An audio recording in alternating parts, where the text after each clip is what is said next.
तो दोस्तों आज के टाइम में पैसों की नीड तो सभी की होती है और कभी भी अर्जेंट ज़रूरत हमें पैसों की पड़ जाती है। तो दोस्तों यहाँ पर जब आप पैसों का बंदोबस्त आपका नहीं हो पाता है तो फिर आपको लगता है कि आपको कहीं से एक लोन मिल जाए और दोस्तों आपकी यहाँ पर ज़रूरत पूरी हो जाए। तो दोस्तों यहाँ पर अब आपको देखना भी यहाँ पर पड़ता है कि आप कौन सी एप्लीकेशन से लोन ले, कौन से बैंक से लोन ले। तो दोस्तों मैं आपको बता देता हूँ, जब भी आप किसी ऑनलाइन प्लेटफॉर्म से यानी एप्लीकेशन से लोन ले तो दोस्तों सबसे पहले उसको चेक कर लेना वो NBFC से रजिस्टर्ड है, यानी वो फ्रॉड एप्लीकेशन तो नहीं है। क्योंकि दोस्तों आजकल यहाँ पर फ्रॉड स्कैम बहुत चल रहा है लोन एप्लीकेशन का, तो उनसे बच के रहिए, ये मैं आपके लिए एक वार्न कर रहा हूं। तो दोस्तों आपको कैसे चेक करना है, आपको प्ले स्टोर पर जाना है और वहां पर देखना है उसका अबाउट सेक्शन में जिस भी एप्लीकेशन से आप लोन ले रहे हो कि वो NBFC से रजिस्टर्ड है या नहीं है। तो दोस्तों इसीलिए मैं इस वीडियो में आपको लेकर एक एप्लीकेशन लेकर आया हूं जिससे आप यहां पर 50,000 तक का ऑनलाइन पर्सनल लोन ले सकते हो।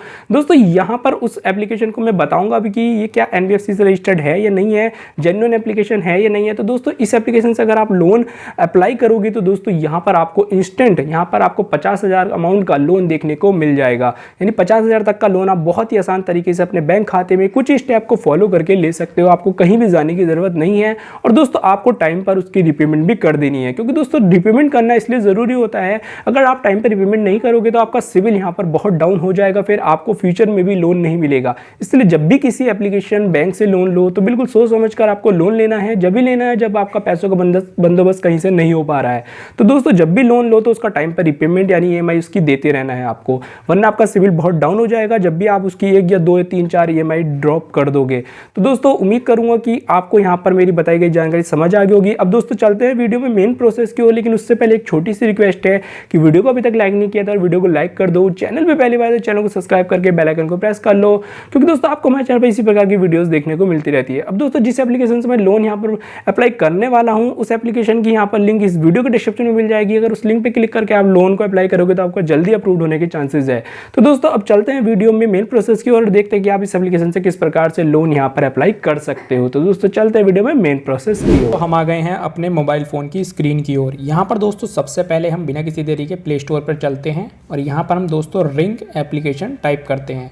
दोस्तों जैसे रिंग एप्लीकेशन टाइप करते हैं यहाँ पर आप देख सकते हो कि इंस्टॉल का बटन आ रहा है, इसको हम इंस्टॉल कर लेंगे, लेकिन उससे पहले हम इस पर क्लिक करेंगे। इसके अबाउट में जाते हैं और देखते हैं कि ये एप्लीकेशन क्या NBFC से रजिस्टर्ड है नहीं है। सबसे पहले हमें यही देखना होता है, जब भी आप किसी लोन एप्लीकेशन से लोन ले रहे हो सबसे पहले आपको उसको चेक करना है कि वो फर्जी है या फिर रियल है। तो दोस्तों आप देख सकते हो कि यहाँ पर ये साफ साफ लिखा है कि credit provide by an RBI registered NBFC।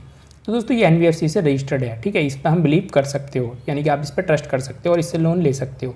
अब दोस्तों यहाँ पर नीचे आ जाते हैं हम, तो इसमें देखते हैं कि यहाँ पर ये देखिए इन्होंने एक एग्जाम्पल के तौर पे समझा भी रखा है इन्होंने यहाँ पर कि आप यहाँ पर अगर मान लीजिए सपोज 10,000 का लोन लेते हो, 6 मंथ के लिए इसमें मैक्सिमम आपको लोन मिलता है, ठीक है, और इंटरेस्ट रेट यहाँ पर आपको 0% NM बता रही है कि यहाँ पर कोई इंटरेस्ट रेट आपको नहीं देना है, लेकिन प्रोसेसिंग फीस यहाँ पर आपको 300 रुपये यानी 10,000 पे 300 रुपये यानी 3% आपको यहाँ पर देनी है। तो दोस्तों EMI उस हिसाब से 1,717 रुपये हो गई 10,000 पे, ठीक है, और 3% इन्होंने यहाँ पर वो लगा दी प्रोसेसिंग फीस। दोस्तों यहाँ पर जो क्रेडिट अमाउंट है वो 10,000 होगी, टोटल रिपेमेंट अमाउंट आपको 10,300 रुपये देनी है। Total cost of loan is equal to interest rate, ठीक है, interest amount plus processing fees, यानी कि 0 इंटरेस्ट रेट है, 300 रुपये प्रोसेसिंग फीस, तो 10,300 रुपये आपको रिटर्न करनी है, कोई इंटरेस्ट रेट यहाँ पर नहीं ले रहे हैं। तो मैं आपको बता दूँ कि ये एप्लीकेशन यहाँ दावा करता है कि ये कोई भी हिडन चार्जेस नहीं लेता है, ठीक है, और यहाँ पर सारे जितने भी प्रोसेसिंग फीस वगैरह है सब इन्हें बता दिया है। लेकिन दोस्तों यहाँ पर जो अगर आप रीपेमेंट करोगे तो वहाँ पर आपका 2%, ठीक है, 2% तो ये लेगा ही लेगा। मान लीजिए आप अगर मान लीजिए 10 रुपये आपने इससे उठाए, ठीक है, उसका जब आप पेमेंट करोगे तो वहाँ पर ये रीपेमेंट पर आपका जो है 10.05 यानी कि 2% काटेगा उस चीज़ का, ठीक है, 2% उस चीज़ का काट लेगा और 3% वो, तो टोटल ये 5% हमसे ले रहा है, 3% प्रोसेसिंग और 2% रीपेमेंट करने पर। तो दोस्तों यहाँ पर ये एप्लीकेशन की थोड़ी सी गलत बात लगी मुझे, क्योंकि यहाँ पर ये 5% हमसे ले रहा है, लेकिन ये दावा करता है कि यहाँ पर ये बताता है कि यहाँ पर कोई भी हिडन चार्जेस नहीं है, ठीक है, कोई भी यहाँ पर ऐसा कोई हमसे चार्जेस नहीं लेगा, लेकिन ये इन्होंने यहाँ पर ये बताया नहीं है कि ये इस चीज़ का भी चार्जेस लेते हैं। तो दोस्तों अब इसकी एलिजिबिलिटी क्राइटेरिया देख लेते हैं। 21 एज होनी चाहिए आपकी, ठीक है, और मतलब 21 साल के आप होने चाहिए, उससे ज़्यादा के, और इंडियन नेशनलिटी होनी चाहिए, इंडियन होनी चाहिए आप, भारतीय नागरिक। और दोस्तों मिनिमम मंथली सैलरी इन्होंने 40,000 बता रखी है, लेकिन सैलरी का कोई यहाँ पर रोल नहीं होता है, लेकिन आपको मिल जाता है लोन, ठीक है। तो documents required pan card only, ठीक है, पैन कार्ड की मदद से यहाँ पर मिल जाता है, लेकिन आपको आधार कार्ड की भी ज़रूरत पड़ेगी, क्योंकि वहाँ पर KYC की ज़रूरत पड़ती है, ठीक है, डिजी लॉकर से जब KYC करोगे तो वहाँ पर आधार कार्ड की ज़रूरत पड़ेगी। तो ये भी इनकी गलत बात है, यहाँ पर इन्हें आधार कार्ड भी लिखना चाहिए, पैन कार्ड तो रिक्वायर्ड है ही है, ठीक है। अब दोस्तों यहाँ पर ये चीज़ें हमने देख ली है। अब दोस्तों इसके अप्लाई करने का प्रोसेस की ओर चलते हैं, वरना मैं यहाँ पर ज़्यादा बातें करूँगा तो वीडियो लंबी हो जाएगी। तो हम देखते हैं कि हम मेन वहीं पे पता चलेगा कि आपसे अप्लाई करते हैं कि क्या होता है, ठीक है।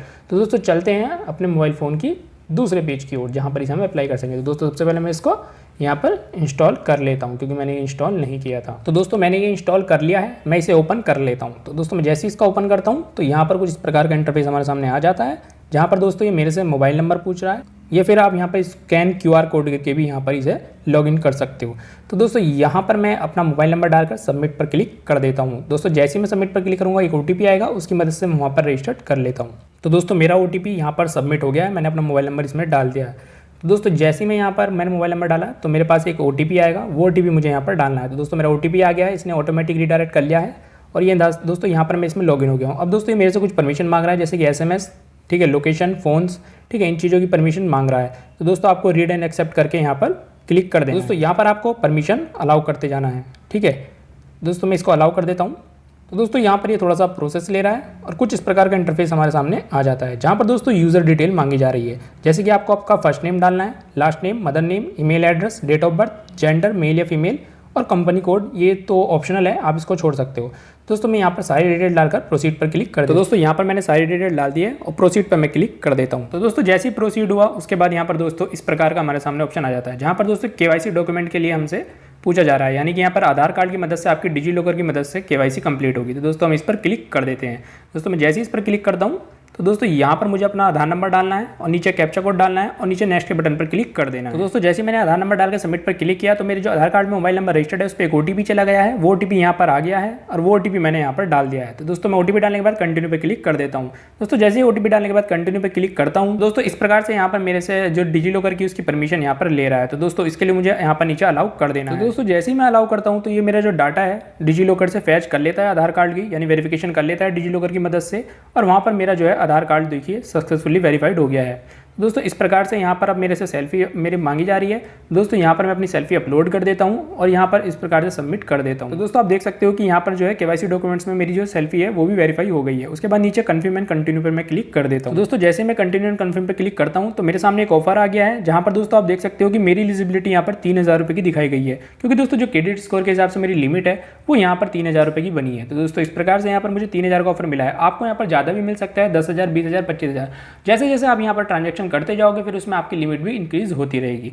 तो दोस्तों यहाँ पर मैं नीचे टर्म एंड कंडीशन पे एक्सेप्ट कर लेता हूँ और एक्सेप्ट ऑफर पर क्लिक कर देता हूँ। तो दोस्तों आप देख सकते हो कि जो 3000 की लिमिट है वो मेरे यहाँ पर आ गई है अवेलेबल लिमिट में, ठीक है। और दोस्तों जो नीचे यहाँ पर करंट स्पेंड्स है, अगर आप कुछ भी यहाँ पर स्पेंड्स करते हो इस लिमिट में से, यानी कि अगर 3000 रुपये में से कुछ भी खर्च करते हो तो वो यहाँ पर आपकी काउंट होती रहेगी। और जैसे कि मान लीजिए आप यहाँ पर कुछ भी खर्च करो, 20 रुपये खर्च किए, 50 रुपये खर्च किए, तो वो यहाँ पर जहाँ पर ये 0 लिखा हुआ है यहाँ पर आ जाएगा, ठीक है दोस्तों। और ऊपर जो है आपके 3000 में से माइनस होता रहेगा। अब दोस्तों आपको ऊपर 3 लाइन दिखेगी, वहाँ पर आपको क्लिक करना है और दोस्तों यहाँ पर आपके सामने कुछ इस प्रकार के यहाँ पर ऑप्शन आते हैं। तो यहाँ पर दोस्तों ऊपर एक ऑप्शन मिलेगा, आपको कंप्लीट नाउ पर क्लिक कर देना है। तो दोस्तों यहाँ पर आपको कंप्लीट नाउ लिखा हुआ दिखेगा, इस पर आपको क्लिक कर देना है। दोस्तों जैसे ही आप कंप्लीट नाउ पर क्लिक करोगे तो दोस्तों यहाँ पर आपके सारे जो स्टेप है वो वेरीफाई हो चुके हैं, लेकिन एक डिटेल रह गई यहाँ पर बैंक डिटेल। तो दोस्तों आपको यहाँ पर अपनी बैंक डिटेल भी डालनी होगी।